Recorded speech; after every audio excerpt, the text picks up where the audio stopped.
Bonjour, monsieur Costa. Maître Chassaigne, enchanté. Yo soy Carlos Jiménez, soy l'hombre de ménage. De 1988 à 1990, vous avez fait 693 dons de sperme sous le nom de Fonzie. Non. Si. Non. Si. Vous êtes le géniteur de 533 enfants, dont 142 veulent connaître votre identité. Yo no soy Diego Costa. J'adore jouer les crapules au cinéma, parce que je crois que je suis profondément honnête dans la vie. Mais là, c'est la première fois de ma vie que je joue sur un registre qui est basé sur la bonté, sur quelque chose qui est... et sur la tendresse, et sur quelque chose qui est beaucoup plus intime que ce que je fais d'habitude au cinéma.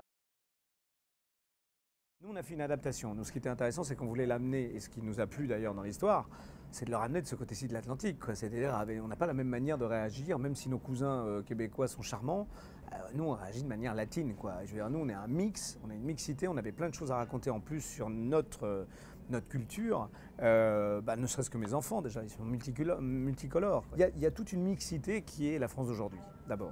Deuxièmement, Isabelle voulait raconter, voulait parler énormément de quelque chose qui n'avait pas été développé dans le film québécois, c'était faire parler plus les enfants. Parce que c'était important d'entendre leurs paroles. Parce que c'est eux quand même qui sont au cœur du sujet, quoi. Et voilà, il y avait plein de choses qu'on voulait rajouter. On voulait faire un hymne à la vie. On voulait ramener de la couleur. On voulait que ça soit la célébration de la vie. Voilà. C'est un film sur le lien et sur la célébration de la vie. Comment une personne normale se sortira de cette situation?